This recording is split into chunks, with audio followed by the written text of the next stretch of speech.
Hello guys, मैं विकास सक्सेना स्वागत करता हूं आपका अपने यूट्यूब चैनल पे जिसका नाम है रीजनिंग बाय विकास सक्सेना। आज हम लोग स्टार्ट करने वाले हैं यूपीएसआई की प्रैक्टिस सीरीज़, जो कि पिछले साल एग्ज़ाम में क्वेश्चन पूछे गए थे, है ना। हम वन बाई वन सारे के सारे पेपर को यहाँ पर डिस्कस करने वाले हैं। तो आज जो हम लोगों ने पेपर को यहाँ पर उठाया हुआ है वो है यूपीएसआई, जो 14 दिसंबर 2017 में पूछा गया था, सेकंड शिफ्ट का पेपर है। उसको आज हम लोग यहाँ पर डिस्कस करने वाले हैं। आप सबको पता है कि अभी यूपीएसआई का फॉर्म आए हुए हैं, सभी ने फिल कर रखे हैं। तो आप हमारे चैनल पर बने रहिएगा, जिसमें आपको यूपीएसआई के सारे नोटिफिकेशन मिलते रहेंगे।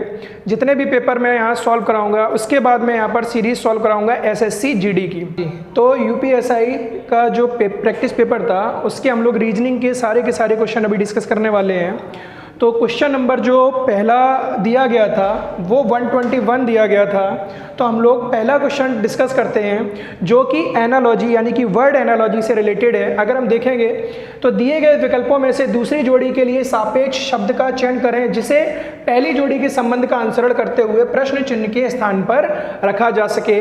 यानी कि इसका जो रिलेशन इसके साथ होगा, वही हमें इसका रिलेशन आगे देखना पड़ेगा। तो हमको ये बात पता है कि न्यूमोनिया क्या होता है। न्यूमोनिया एक बीमारी है जो लंग्स से संबंधित यानी कि फेफड़ों से संबंधित होती है।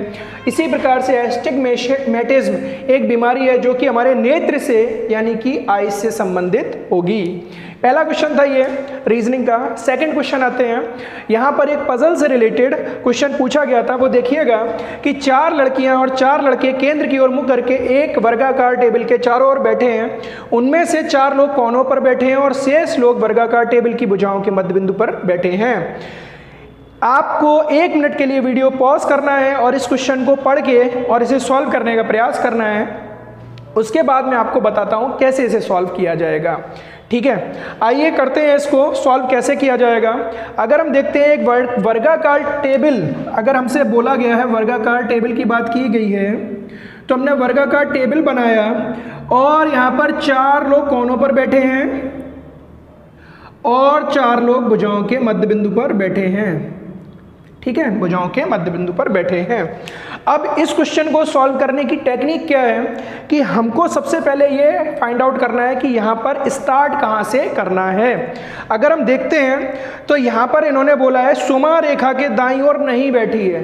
नेगेटिव इंफॉर्मेशन को नहीं लेना है, पहले हम देखेंगे पॉजिटिव इंफॉर्मेशन या डायरेक्ट रिलेशन हमें कहाँ से मिल रहा है।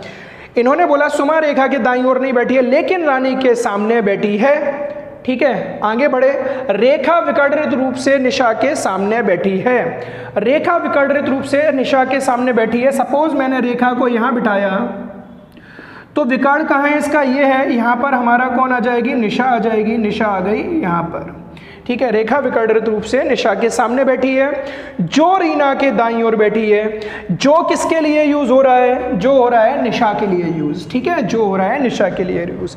जो रीना के दाईं ओर बैठी है। अब रीना के दाईं ओर बैठी है और दाईं ओर पोजीशन इधर होगी, तो रीना की पोजीशन हो जाएगी यहाँ पर। रीना यानी कि यहाँ पर बैठी होगी।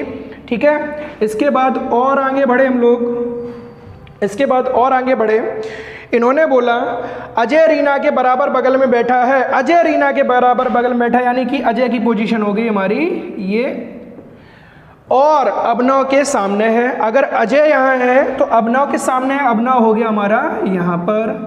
ठीक है, जो अरुण के बाएं बैठा है। अब कौन अरुण के बाएं बैठा है, अभिनव, यानी कि अरुण की पोजीशन कहाँ हो जाएगी हमारी, ये हो जाएगी, और अरुण के बाईं ओर हो गया ये। अब इन्होंने बोला सुमा के ठीक बाईं ओर कौन बैठा है। अभी हमारे 2 लोग रह गए थे, एक ये यहाँ पर, ये 2 पोजीशन रह गई थी।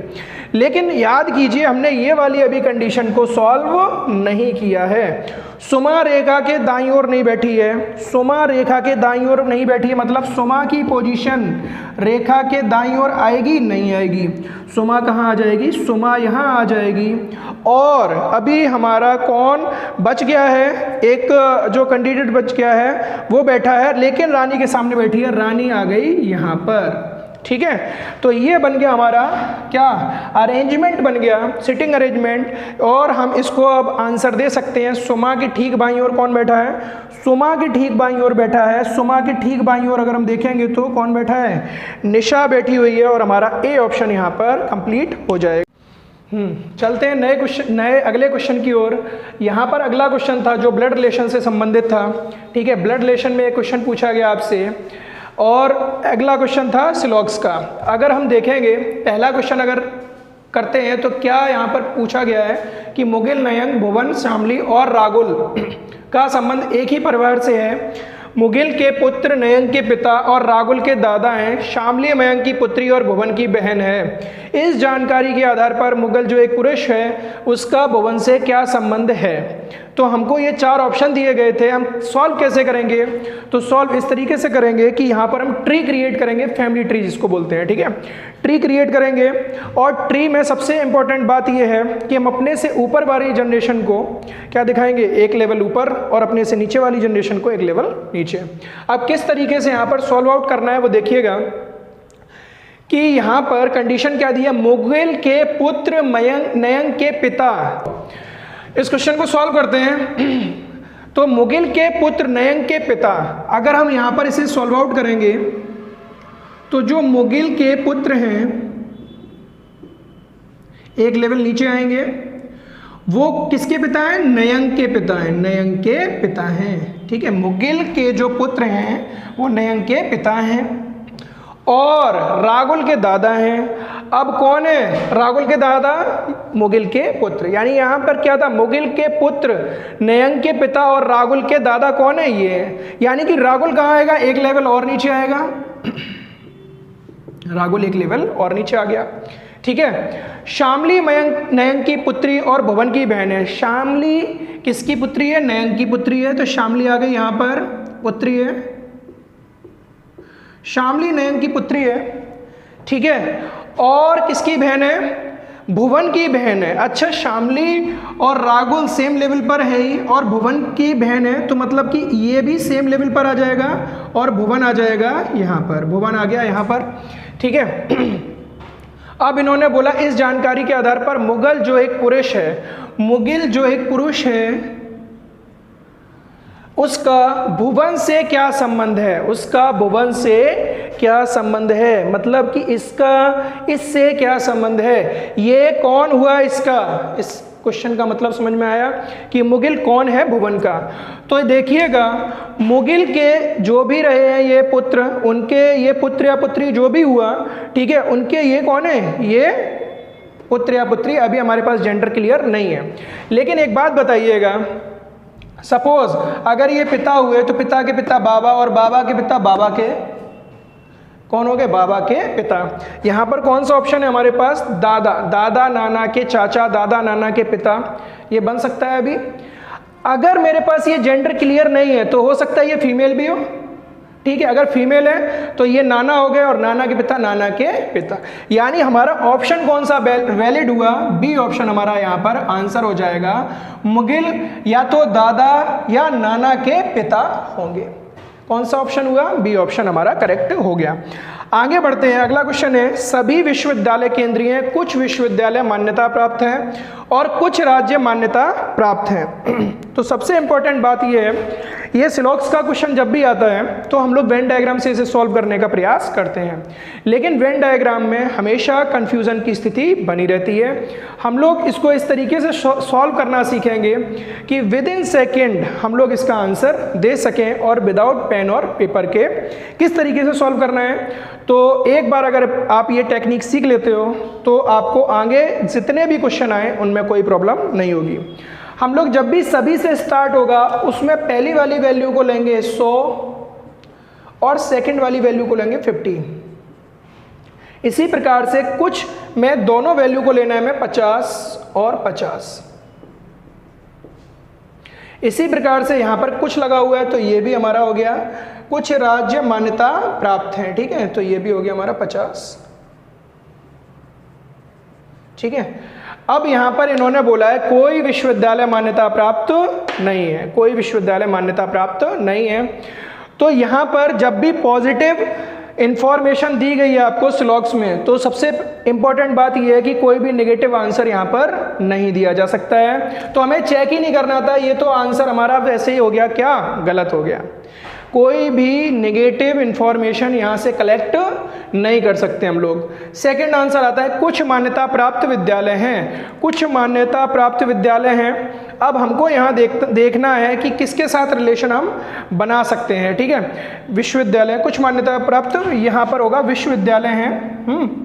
तो अगर हम देखते हैं सेकंड वाला ऑप्शन, ये सेकंड वाला ऑप्शन देखते हैं, यहाँ क्या बोला है, कुछ मान्यता प्राप्त विश्वविद्यालय हैं।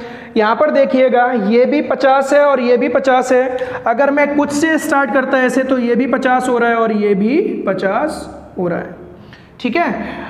अब देखिएगा मान्यता प्राप्त भी यहाँ पर 50, यहाँ पर भी 50, विश्वविद्यालय भी 50, यहाँ पर भी 50 और पॉजिटिव इंफॉर्मेशन दी गई है, पॉजिटिव से पॉजिटिव निकाला जा सकता है। सेकंड वाला आंसर हमारा करेक्ट हो।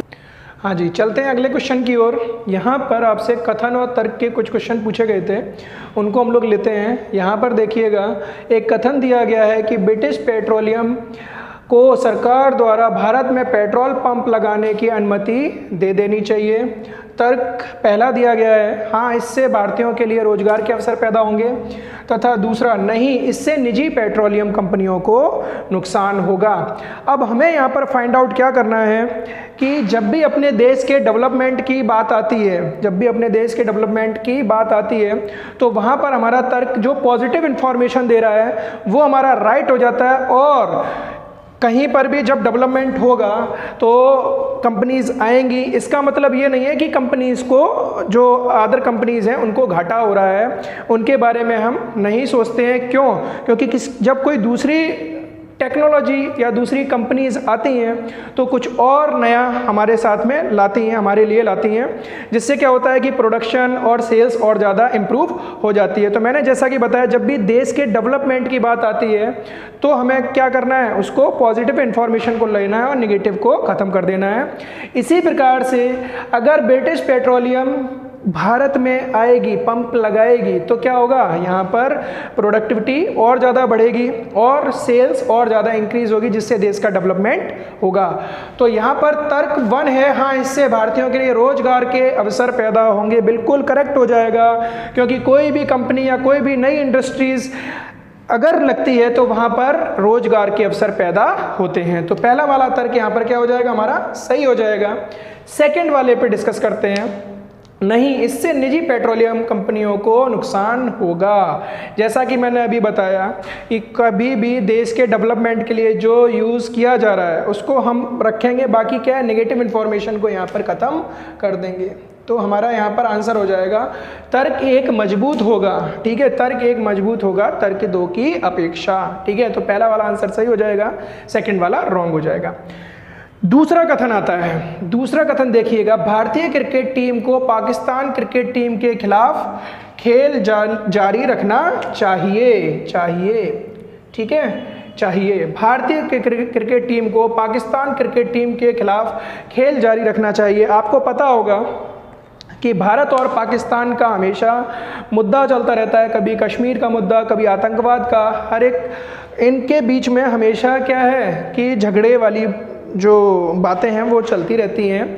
अब इनके अकॉर्डिंग देखते हैं, भारतीय क्रिकेट टीम को पाकिस्तान क्रिकेट टीम के खिलाफ खेल जारी रखना चाहिए। तर्क पहला क्या कर रहा है, हाँ यह भारतीय और पाकिस्तान दोनों दर्शकों को आकर्षित करता है।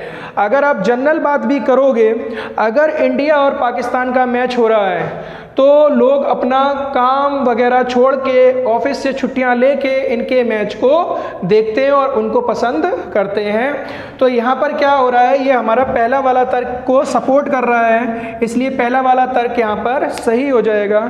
दूसरा ये है कि नहीं, यह भारत और पाकिस्तान के बीच विवाद पैदा करता है। ये वाला तर्क जो है, अब आप अगर अपने हिसाब से सोचेंगे कि नहीं है भारत और पाकिस्तान के बीच विवाद पैदा करता है, तो कोई भी, चाहे वो नीति हो, पॉलिसी हो, चाहे वो क्रिकेट की बात हो, कोई भी बात होगी भारत और पाकिस्तान के बीच में, वहाँ पर विवाद तो होना तय है। तो जब राष्ट्रीय कोई नेशनल की बात आती है, ठीक है, राष्ट्रीयता की बात आती है, तो यहाँ पर ये तर्क उस कथन को क्या कर रहा है, सपोर्ट कर रहा है। कैसे कि भाई ये तो सिंपल सी बात है, भारत और पाकिस्तान के बीच क्या होगा, विवाद होना तय है। चाहे वो क्रिकेट टीम हो, चाहे वो क्रिकेट हो, चाहे वो आतंकवाद हो, चाहे कोई भी मुद्दा हो, इनके बीच का विवाद क्या है, होना तय है। तो दूसरा वाला भी हमारा तर्क क्या हो जाएगा, यहाँ पर सही हो जाएगा। ये दोनों तर्क हमारे सही हो जाएंगे, यानी तर्क 1 और 2 दोनों कैसे होंगे, मजबूत होंगे। ठीक है, तो यहाँ पर पहले क्वेश्चन का आंसर होगा हमारा तर्क 1 मजबूत होगा, और यहाँ पर क्या होगा, ये दोनों तर्क मजबूत। चलते हैं अगले क्वेश्चंस की ओर। ठीक है, यहाँ पर जो क्वेश्चंस दिए गए हैं वो देखिएगा। ऑड वन आउट एक टॉपिक है आपका, ठीक है, भिन्न को छांटना या जिसको बोलते हैं क्लासिफिकेशन। ठीक है, क्लासिफिकेशन, वर्गीकरण। अब वहाँ से जो क्वेश्चन पूछे गए तो देखिएगा, उस विकल्प को चुने जो दिए गए दूसरे विकल्पों से भिन्न है। तो यहाँ पर 4 ऑप्शन दिए गए हैं, भारत, जापान, श्रीलंका और मॉरिशस। हमको यहाँ पर ये देखना है कि इन चारों में से कौन सा अलग है। ठीक है, तो हम देखते हैं कि जापान, श्रीलंका और मॉरिशस ये तीनों क्या है, आइसलैंड है। ठीक है, आइसलैंड है, और भारत एक पेनिनसुला है, इसलिए ए आंसर हमारा यहाँ पर हो जाएगा भारत। सेकंड क्वेश्चन आया, उस विकल्प को चुनें जो दिए गए दूसरे विकल्पों से भिन्न है।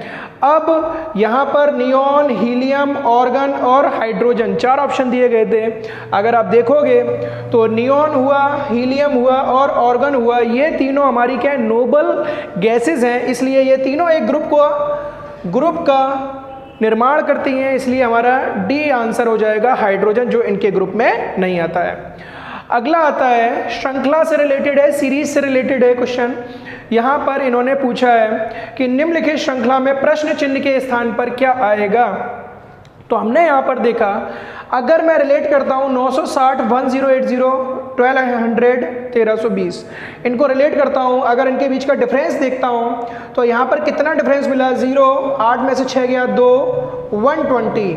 ऐसे ही मैंने यहाँ देखा, यहाँ पर भी 120 का डिफरेंस, ऐसे ही यहाँ पर देखा तो यहाँ पर भी हमें 120 का डिफरेंस मिला। मतलब आगे कंटिन्यू करेगी सीरीज, वहाँ पर हम 120 यहाँ पर ऐड कर देंगे, तो 1320 में मैंने 120 जोड़ दिया, आंसर हो गया हमारा 1440। आंसर हो गया डी ऑप्शन हमारा करेक्ट हो जाएगा। और आगे बढ़ते हैं, दिए गए विकल्पों में से वह विकल्प ज्ञात कीजिए जो दूसरों से भिन्न है। ये 4 नंबर दिए गए, 2058, 72, 1260 और 600। अब इनमें से हमें फाइंड आउट करना है कौन सा अलग है। तो आप किस तरीके से फाइंड आउट करेंगे, हम यहाँ पर फैक्टर निकाल के देखते हैं। क्या ये संख्या 6 से डिविजिबल है, देखते हैं। 6 से 6 तिया 18, बिल्कुल, 2 बचा, 6 चौको 24, 6 तिया 18 हो रहा है। 6 12, 6 दूना 12, ये भी हो रहा है। और ये यानी कि चारों संख्या 6 से डिविजिबल हैं। अब हम देखते हैं 12 से कौन सी संख्या डिविजिबल है। तो 12 से हमने देखा, 12 एकम 12, ठीक है, 8 बचा, 12 सत्ते 84, लेकिन ये संख्या डिविजिबल नहीं है। ये 12 से हो रहा है, 12 6 72, ये डिविजिबल है। 12 से हो रहा है, ये भी डिविजिबल है, और 12 से ये भी डिविजिबल है, इसलिए हमारा आंसर हो गया यहाँ पर A2058। अगले क्वेश्चन की ओर आए, लॉजिकल वेन डायग्राम का क्वेश्चन है। वहाँ देखिएगा, निम्नलिखित कौन सा चित्र इन शब्दों को दर्शाता है, स्तनपायी, शाकाहारी और बाघ। स्तनपायी और शाकाहारी और बाघ में अब हमको ये देखना है कि जितने भी शाकाहारी हैं वो सभी क्या हैं, स्तनपायी होंगे, और जितने भी बाघ हैं वो भी स्तनपायी होंगे। यानी स्तनपायी का एक बड़ा ग्रुप क्रिएट होगा, ठीक है, बड़ा ग्रुप क्रिएट होगा, और उसके अंदर हमें ये हमारा स्तनपायी हो गया, और इसके अंदर हमें शाकाहारी भी मिल गया, और यहाँ पर ये बाघ। क्यों? क्योंकि हम बाघ को शाकाहारी से रिलेट नहीं कर सकते हैं, इसलिए सी ऑप्शन हमारा करेक्ट हो जाए। हाँ जी, अगले 2 क्वेश्चन आते हैं आपके सामने। ये फिर से एक और कथन निष्कर्ष जिसको आप समझते हो, वो एक्चुअली न्याय निगमन यानी कि स्लॉग्स का टॉपिक है। इसको अगर हम सॉल्व करते हैं तो जैसा कि मैंने आपको बताया अभी कि अगर हम सभी से स्टार्ट करते हैं तो 100-50, कुछ से स्टार्ट करते हैं तो 50-50, और कोई अगर लगा होगा तो दोनों वैल्यू को 100-100 में देखेंगे। कैसे? कुछ संख्याएं अभाज्य हैं, ये 50 और ये 50। कुछ संख्याएं सहभाज्य हैं, ये 50 कुछ लगा हुआ है तो ये भी 50। कोई सहभाज्य संयुक्त नहीं है, यानी कि कोई का मतलब है दोनों 100 हो गई, ये भी 100 और ये भी 100।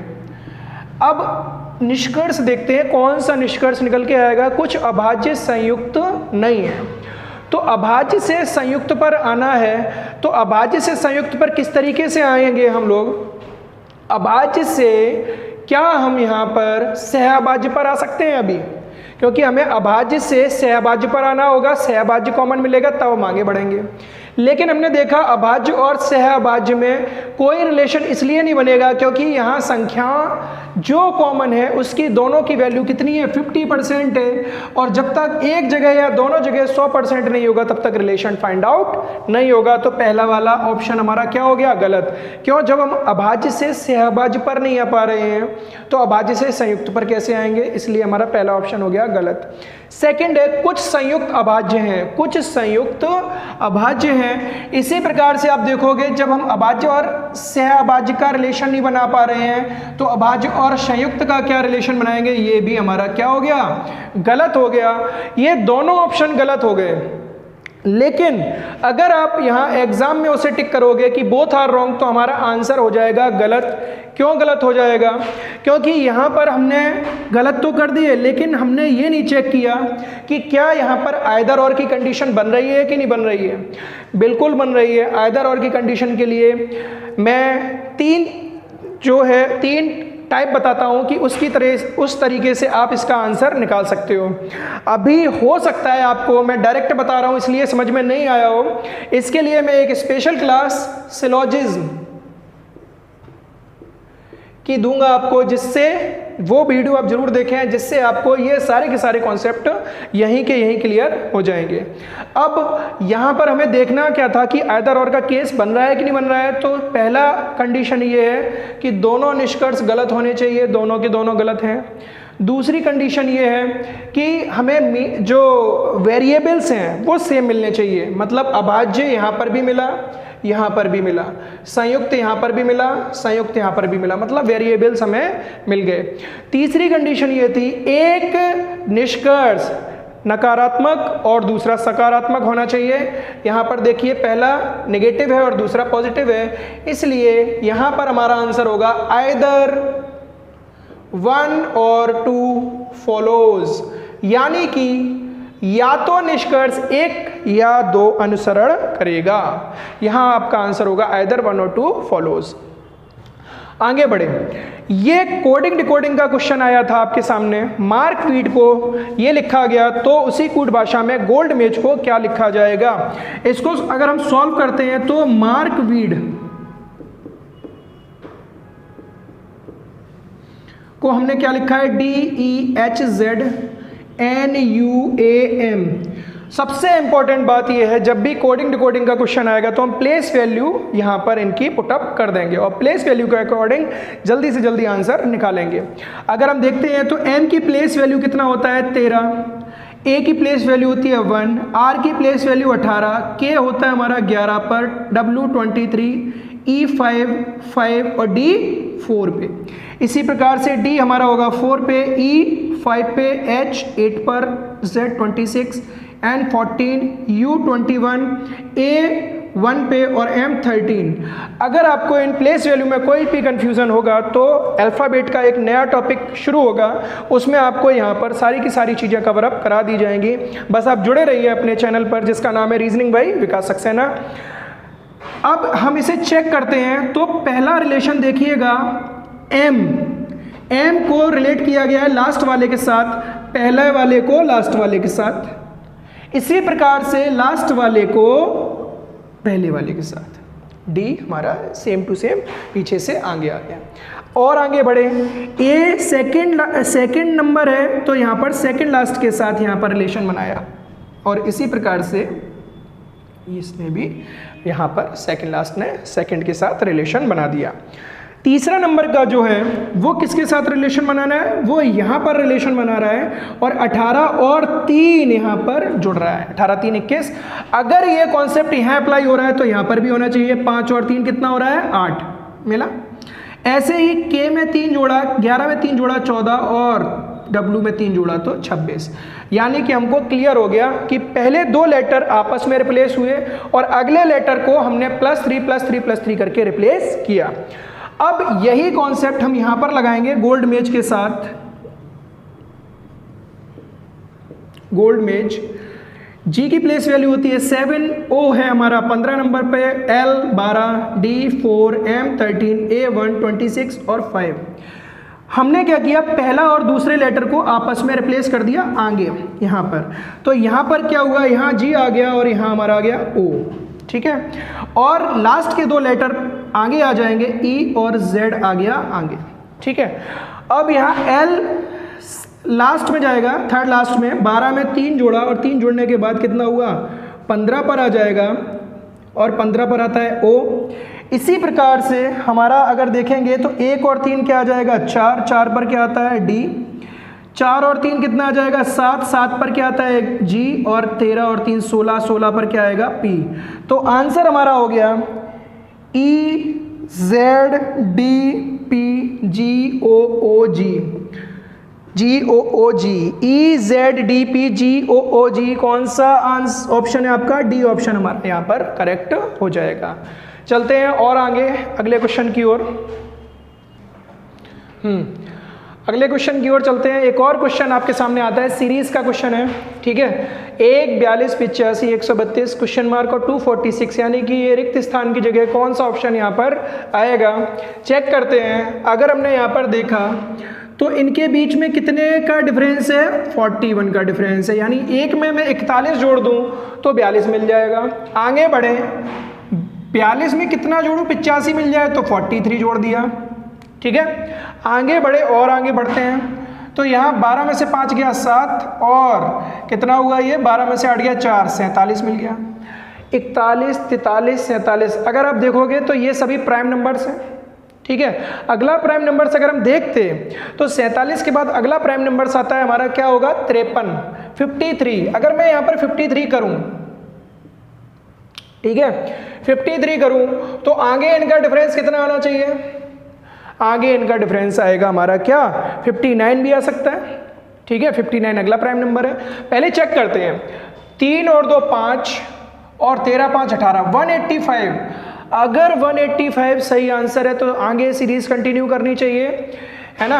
आओ चेक करते हैं। अगर मैं देखूं 41 43 47 53 और अगला 59 करता हूं तो 9 5 14, गड़बड़ हो रहा है, प्राइम नंबर वाला केस गड़बड़ा रहा है। अब देखते हैं अगला रिलेशन देखते हैं। अगर मैं इनके बीच में रिलेशन देखूं तो 41 और 2 43 हो रहा है, 43 और 4 47 हो रहा है, 47 में 6 जोड़ा तो 53 हो रहा है, 53 हो रहा है। अगर मैं यहाँ पर 8 जोड़ूंगा तो कितना हो गया, 61 हो गया, 61, ठीक है 61। अब देखिएगा, अगर मैं 185 में 61 जोड़ूंगा, 5 और 1 6, 18 6 24, यानी कि हमें सीरीज कंटिन्यू प्राप्त हो गई। हमारा आंसर क्या आया यहाँ से निकल के 185, आंसर हमारा क्या था 185। यानी कि यहाँ प्राइम नंबर वाला लॉजिक नहीं था, यहाँ पर था डिफरेंस वाला लॉजिक था, ठीक है। और आगे बढ़ते हैं। दिए गए विकल्पों में से असंगत को ज्ञात कीजिए। तो जब भी नंबर्स में असंगत आता है तो हम देखते क्या हैं कि या तो मल्टीप्लिकेशन का केस होगा, स्क्वायर का केस होगा, क्यूब्स का केस होगा, है ना, या डिविजिबल का केस होगा। लेकिन यहाँ पर अभी अगर हम देखें तो हमको कुछ भी यहाँ पर दिखाई नहीं दे रहा है। अगर हम यहाँ पर प्राइम नंबर्स भी चेक करते तो हमें 2 प्राइम नंबर्स मिल रहे हैं, 83 और 47, लेकिन बाकी के 2 ऐसे नंबर हैं, नेचुरल नंबर्स हैं, तो यहाँ पर वो रूल भी फेल हो रहा है। अब यहाँ पर हमको चेक ये करना है, क्या ये संख्याएं किसी संख्या के स्क्वायर के पास की संख्याएं हैं। अगर वो भी नहीं चेक होगा तो फिर हम क्या चेक करेंगे, किसी के क्यूब के पास की संख्याएं हैं, ठीक है। देखते हैं 83 अगर हम देखते हैं तो किसके स्क्वायर के पास की संख्या है, तो हम इसको कह सकते हैं 9 का स्क्वायर प्लस 2, ठीक है। 9 का स्क्वायर 81 और 2 83। 34 अगर देखते हैं तो ये क्या है, 6 का स्क्वायर माइनस 2, 36 माइनस 2 34। और आगे गए 47 पे, तो ये क्या है 7 का स्क्वायर माइनस 2 49 माइनस 2 47, ये 8 का स्क्वायर माइनस 2 64 माइनस 2 62। अगर आप देखेंगे तो असंगत पहचानना है कि जो बाकी सभी से भिन्न हो, लेकिन ये तीनों क्या है square minus 2 square minus 2 square minus 2 और ये क्या है स्क्वायर प्लस 2। तो यहाँ पर आंसर हमारा क्या हो जाएगा, ए आंसर हो जाएगा। आगे चले, शब्दकोश में उनके क्रम के अनुसार क्रमबद्ध करें। मतलब इनके कहने का मतलब ये है कि इन 5 जो वर्ड हैं इनमें से कौन सा सबसे पहले आएगा, उसके बाद कौन सा आएगा, उसके बाद अगला कौन सा आएगा। तो हम यहाँ पर देखेंगे अल्फ़ाबेटिकली, मतलब कि सबसे पहले ए आता है, फिर बी आता है, फिर सी, फिर डी, फिर ई, एफ, जी, एच, आई और जेड तक। तो हमने यहाँ पर देखा, अगर हम देखते हैं तो यहाँ पर सी ऐसी ए, ऐसी ए, ऐसी ए, ऐसी ए और ऐसी ए, यहाँ से ये पता लगाना बड़ा मुश्किल है कौन सा पहले नंबर पर आएगा। तो हम किससे चेक करेंगे, हम चेक करेंगे चौथे वाले लेटर से। यहाँ पर दिया गया है आर, यहाँ पर दिया गया है एस, यहाँ पर दिया गया है टी, यहाँ एस और यहाँ पर एम। अगर हम इन अल्फ़ाबेट में से देखें तो R, S, T, S, M में सबसे पहले आने वाला अल्फ़ाबेट कौन सा है, तो एम वाला है, यानी कि 5वें नंबर का मीनिंग सबसे पहले आएगा। अब ऑप्शन चेक किया तो 5 हमें हर एक जगह मिल रहा है, 5 मिल रहा है, बिल्कुल मिल रहा है, कोई दिक्कत नहीं है। अब चौथा लेटर वो एडिट कर देंगे पूरा। हमने ये देखा कि 5वें नंबर का मीनिंग सबसे पहले आएगा। अब हमें ये चेक करना है कि आर वाला मीनिंग आएगा कि एस वाला कि टी वाला। तो हमें ये बताया कि एम के बाद आर आता है, इसलिए सर्च दूसरे नंबर पर आ जाएगा, यानी कि 5 के साथ 1 वाला ऑप्शन हम अभी ले सकते हैं, यानी कि सी वाला ऑप्शन गया और डी वाला ऑप्शन चला गया। ठीक है, क्योंकि 1 नंबर का मीनिंग दूसरे नंबर पर आ रहा है यहाँ पर। ठीक है, तो हमने क्या किया, इन 2 ऑप्शन को अब रखा, ए और बी में से ही कोई आंसर होगा। आगे चेक करते हैं। अभी हमारा पहले नंबर पर हमको मिल गया है ये, दूसरे पर मिल गया है ये। आगे बढ़े, आर के बाद एस वाले आने चाहिए, एस के साथ ओ वाला आएगा, एस के साथ एच वाला आएगा। तो अल्फाबेटिकली में एच ओ से पहले आता है, यानी कि सी शोर चौथे नंबर की मीनिंग पहले आएगी। यहाँ पर ये वाला ऑप्शन हमारा करेक्ट हो गया, आगे चेक करने की कोई ज़रूरत नहीं है। ठीक है, हमने ऑप्शन एलिमिनेट करके इसको आंसर दे दिया, ए आंसर हो गया। सी श्योर अगर हम चेक भी करना चाहें तो ये आ गया तीसरे नंबर पर, फिर चौथे नंबर पर एस के साथ ओ वाला आएगा दूसरी मीनिंग, और फिर तीसरे नंबर पर ये आएगा लास्ट में तीसरी वाली मीनिंग। तो ए ऑप्शन हमारा यहाँ पर करेक्ट हो गया। और आगे बढ़ते हैं, अगला क्वेश्चन आया, लास्ट क्वेश्चन आज के जो टेस्ट पेपर था उसका लास्ट क्वेश्चन है। इसके अलावा जो क्वेश्चंस रह गए हैं, जैसे कि कुछ क्वेश्चंस इनपुट आउटपुट के थे, ठीक है, तो वो मैंने अभी यहाँ पर इंक्लूड नहीं किए। मैं उसका पूरा का पूरा एक वीडियो बनाकर आपके सामने लाऊंगा, ठीक है, और उस वीडियो को आप ज़रूर देखें। और प्लस आपको कोई भी यूपीएसआई से संबंधित जानकारी चाहिए तो आप चैनल को सब्सक्राइब करें, शेयर करें ज़्यादा से ज़्यादा। ठीक है, आगे बढ़ते हैं, इस क्वेश्चन को सॉल्व करते हैं। एक विशेष कूट भाषा में बिगिन को YLJH के लिखा जाता है, बिगिन को YLJH के लिखा जाता है। तो उसी कूट भाषा में जोनल को क्या लिखा जाएगा, जोनल को क्या लिखा जाएगा। तो हमने फिर से वही काम करते हैं कि रिलेट करते हैं। यहाँ b की वैल्यू 2 और y की है 25, e की है 5, l की कितनी है, l होता है हमारा 12 नंबर पर, g होता है हमारा 7 पे और j कितने पर होता है 10 पे, i कितने पे होता है 9 पे और h होता है 8 पर, n होता है हमारा 14 और k होता है 11 पे। ठीक है, अब हमें ये रिलेशन देखना है कि भाई कितना हमारा आंसर यहाँ पर निकल के आना चाहिए। अब अगर हम रिलेशन देखते हैं तो b का y के साथ क्या रिलेशन निकलता है, अपोजिट का रिलेशन निकलता है। ठीक है, लेकिन अपोजिट में अगर हम और देखेंगे तो कोई अपोजिट नहीं मिल रहा है, लेकिन अगर मैं यहाँ से देखूँ तो b की प्लेस वैल्यू को हम यहाँ पर 2 भी रख सकते हैं और क्या रख सकते हैं 28 भी रख सकते हैं। क्यों? क्योंकि एक बार जब अल्फ़ाबेट कंप्लीट हो जाता है ए से लेके जेड तक 26 लेटर होते हैं, उसके बाद जब भी ए आएगा तो उसको हम 27 लेंगे और बी को कितना लेंगे 28। अगर मैं इनके बीच में रिलेशन देखूं तो कितना हुआ -3 और अगर मैं इनके बीच में रिलेशन देखूंगा तो -3।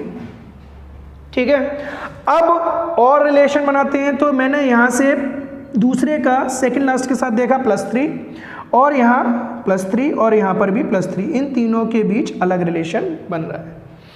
सेम रिलेशन हम यहाँ पर बनाते हैं 26, ये हुआ 15, n हुआ हमारा 14 पे, a हुआ 1 पे और l 12 पे। अगर हम देखते हैं तो पहले के साथ ही है लेकिन -3 हो रहा है, 23 w आ जाएगा यहाँ पर। यहाँ 12 से 3 गया तो कितना हुआ 9 i आ गया यहाँ पर। फिर 15 और 3 18, 1 3 4 और 14 3 17, यहाँ +3 करेंगे। 15 3 18, 18 पर क्या आता है r, 1 और 3 4, 4 पर क्या आता है d और 14 3 17, 17 पर क्या आएगा q। तो हमारा आंसर हो जाएगा WDQRI। हमारा ऑप्शन नंबर सी आंसर यहाँ पर हो जाएगा। तो आज हम लोगों ने बहुत सारे क्वेश्चन यहाँ पर डिस्कस किए यूपीएसआई से रिलेटेड। ठीक है, और अगर आप वास्तविक रूप से सिलेक्शन चाहते हैं तो आप हमारे चैनल को आज ही सब्सक्राइब करें, शेयर करें, ज़्यादा से ज़्यादा फॉलो करें। ठीक है, बाकी हम लोग मिलते हैं नेक्स्ट क्लास में जहां मैं और ज़्यादा आपको इम्पोर्टेंट क्वेश्चन करवाने का प्रयास करूंगा। ठीक है, मिलते हैं अगले वीडियो में, तब तक के लिए टाटा, गुड बाय।